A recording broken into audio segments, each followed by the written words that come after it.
Oi pessoal, tudo bom? Vamos para nossa aula então, né, de correção das atividades sobre então a população europeia, tá? Então nossa habilidade, conhecer os aspectos gerais da população europeia. Então nosso primeiro exercício era, né, verdadeiro ou falso. Então lá, assinale as afirmativas sobre o quadro humano da Europa e marque F para as alternativas falsas e V para as alternativas verdadeiras. Então, na Europa, a tendência é que haja diminuição da população nas próximas décadas, visto que esse continente apresenta baixas taxas de fecundidade e grande parcela da população composta por idosos, tá? Verdade ou falso? Os países da Europa Ocidental apresentam os mais elevados índices de desenvolvimento humano, né, que seria o IDH do planeta. Considerado o berço da civilização ocidental, o continente europeu é o mais populoso da Terra.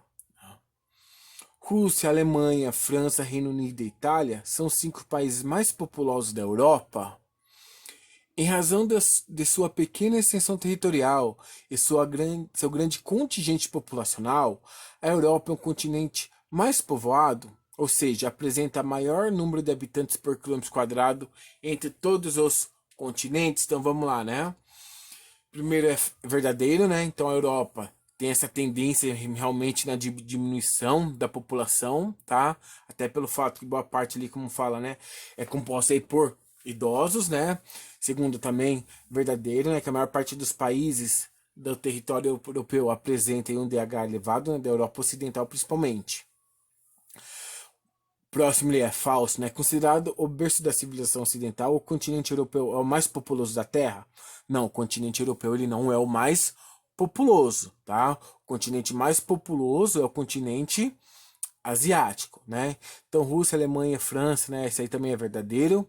E a última também é falso, né? Em razão de sua pequena extensão territorial e seu grande contingente populacional, a Europa é o continente mais povoado, ou seja, apresenta o maior número de habitantes por quilômetro quadrado entre todos os continentes, então também é falso, certo, pessoal? Próximo. A Europa é o continente que primeiro sofreu as modificações demográficas do início do século XX. Elas foram decorrentes do avanço científico, da industrialização, da alta da economia ou das migrações. Então isso está relacionado diretamente o que? A alternativa B, né? Da industrialização. Então vamos lembrar aquilo que eu já falei com vocês, né? E qual continente que iniciou, né? Revolução Industrial? Continente europeu. Qual país, mais precisamente, né? Na Inglaterra, né? Então que iniciou todo esse processo, né? Que influenciou diretamente nessas mudanças demográficas aí no continente europeu, né, no início do século XX, ok? Próximo exercício. O que é xenofobia? Então, xenofobia é a aversão preconceituosa a quem é estrangeiro, de outra cidade, de outra região, de outro país e de outra cultura. O estrangeiro pode causar o medo, o espanto, a curiosidade daquele que não o conhece, tá? Lembrar, pessoal, sua resposta não tem que estar exatamente igual, porém tem que estar dentro disso daí, né? Do que é xenofobia. Então podemos dizer basicamente o que é a aversão, o preconceito contra imigrantes, né? Contra estrangeiros. Próximo exercício.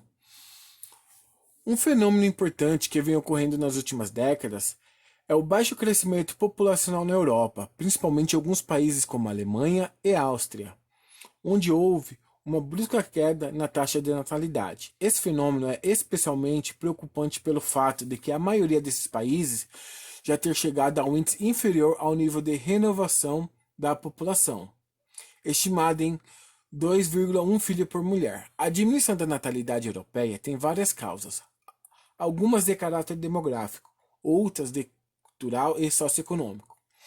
As tendências populacionais nesses países estão relacionadas a uma transformação. Então, qual seria essa transformação? Na estrutura familiar dessas sociedades impactadas por mudanças no projeto de vida das novas gerações, no comportamento das mulheres mais jovens, que têm imposto seus planos de maternidade aos homens, ou seja, no número de casamentos que cresceu nos últimos anos, reforçando a estrutura familiar tradicional. D. No fornecimento de pensões de aposentadoria, em queda diante de uma população de maioria jovem. Ou E. Na taxa de mortalidade infantil europeia, em contínua ascensão, decorrentes de pandemias na primeira infância. Então ali a alternativa correta seria a alternativa A, né? A estrutura familiar dessa sociedade impactada por mudanças no projeto de vida das novas gerações, né? Então, lá, vários países europeus, como a Alemanha e a Áustria, vêm passando por profundas mudanças na estrutura familiar, com estagnação no número de filhos, tá? Dentre as causas para essa redução no número de filhos por casal, podem ser citados o uso de métodos contraceptivos mais eficazes, o ingresso da mulher no mercado de trabalho, casamentos mais tardios. Ok, pessoal? Tá? Então aqui fica a nossa correção. Até a próxima aula. Tchau, tchau.